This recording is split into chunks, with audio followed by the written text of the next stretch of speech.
Hi everyone, it's Claire, and I'm talking about the full supermoon and partial lunar eclipse in Pisces, and that was the 17th and 18th of September.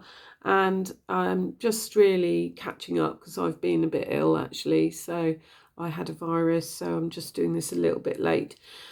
So the eclipse was Pacific time 7:34 p.m. on September the 17th, and UK time 18th of September 3:34 a.m. I believe, and it was at 25 degrees of Pisces, which is in the moon, and sorry, the moon was in Pisces. And the sun was in Virgo, so you've got that kind of opposite thing going on.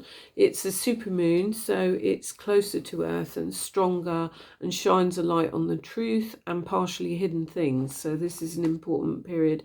And according to Pam Gregory, who I follow, she thinks that this effects of this eclipse can last up to 6 months.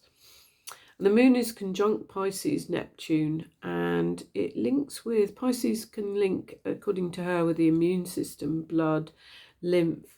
Also very linked with spirituality, dreams, and the soul. And it's quite ethereal, feeling energy. So I feel energy quite strongly, and I have a lot of guided dreams and that sort of thing, and a lot of pictures in them.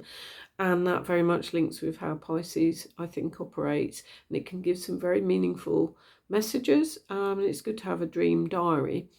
And Virgo, so the sun is in Virgo at the same point, and that really links to health as well. So this is a kind of health linked, I think, full moon. And it's very much about the body, the gut, physical health, detail, grounding as well. It's an earth sign, having lists and bringing in order. So there is this sort of disparity between the two signs, but you can, if you're aware of that, you might feel that and then understand it better and just moderate those. And also there's a theme coming out from a couple, 2 or 3 or 4 astrologers, I think, about the media, deception and lies. So just be really careful when you're on social media and you're observing media. And also with Pisces, it's a water-based sign. So there's links with things like water toxicity is possible at this time. But also on the positive side, Pam Gregory thinks there's huge things going on with food from the sea. So new types of seaweed and things like this. So it's quite interesting. And also Mars is in Cancer for 8 months, and Cancerians may appear a little bit different because Mars is quite a very active, action-oriented and sometimes warlike planet. So watch out for the Cancerians that you know, or if you are one, and just give them a little bit of slack because it's they're organising things a bit more than normal, or getting things done. And you can see that might cause reactions. And also Pisces can create fog, so a feeling of fogginess around things a little bit. And the moon is square to Jupiter, Gemini, so hence the social media and clarity and being sure of your message as well. So I do make notes on these. Venus is in Libra, square to Pluto, so there's a theme of currency, wealth and money. And it's, according to Pam Gregory, a very, very accelerated period. So busy astrology till December, and so now till then. And the chart she showed looked, wow, the detail was incredible. And people may, she thinks, feel they're becoming more galactic, and that might involve experiencing more aches and pains in their body, which they can't understand, and even tinnitus in the ears, which is like high pitched level sound, which could be messages, it could be information coming through in that form. And we may feel solar flares as well and transmute them. So what's happening is the solar flares are high level energy obviously of the sun, and they're transmuting things in a different way. And the energy, our vibration needs to kind of raise up a bit, and that's coming through. And so people will feel this. Some people will be more sensitive to it, and it takes some adjustment, in other words. And then we're on to Tanya Gabrielle, I also follow. Tanya's also into numerology, and she talked about T square to Jupiter and Gemini, and Pluto back in Capricorn as well. And she talked about Jupiter is boundless and great sort of for, abundance, but be careful on boundaries, because we may overspend, overexert, we may overexercise, we may overeat, we may overdo many things. So, and that really involves not seeing reality and not being so grounded. Jupiter is an enormous planet, and it's expansive, so just watch out for that. And also because of the full moon in Pisces. Pisces is the last sign in the zodiac, so it might link to endings.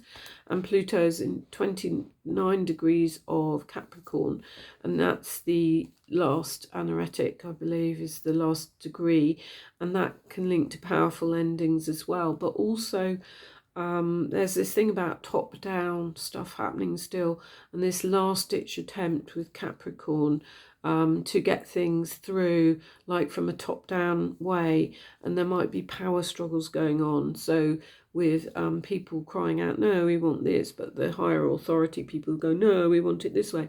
So we're going to have some of these struggles happening, but this is all meant to happen because things are changing and they have to change.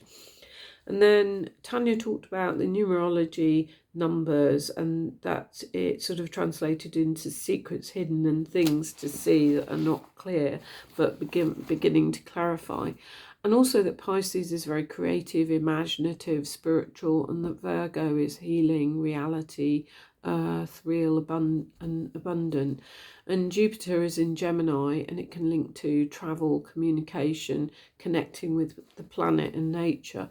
And Pisces is heart-centered and links with music as well and art. And it's a delicate sort of energy, she explained, and don't put yourself through jarring energy. That won't be good at this time. And if you may feel like you need more sleep, I certainly do after being ill for about 3 days. Then we're on to, she mentioned the Pluto, Sun, Uranus, Earth grand trine, so that's 3 planets all linked together and very linked in with the Earth. And also you've got Pisces, the moon in Pisces, so water and earth, as she said, mix really well actually, those 2 elements. So that's kind of a good thing. And Pluto in Capricorn helping transform us and these powerful changes that need to happen. And a lot to do with self-empowerment and being led from within. So it's giving us the last few weeks of kind of push towards self-empowerment. And also someone else I saw mentioned about cardinal signs. Those are Aries, Libra, Capricorn, and Cancer may kind of get a bit obsessive, either about a person or they might have power struggles, and there might also be some real importance to do with money with those signs, but particularly I think with, I can't remember which one it was now, but anyway, it was very, pertinent. There might be things to do with becoming obsessive, so just watch out for that till about the 22nd of September. And really, just in essence, eclipses often make things clearer, and they, you get revealed what has been partially hidden. So that's just a little summary. I haven't had that much time this time. Sorry, it's a little bit late. So hope you have a really lovely full moon, what's left of it. It's probably beginning to not be full, but hope you have a great month, and I'll connect with you on the next one. Thank you. Bye bye.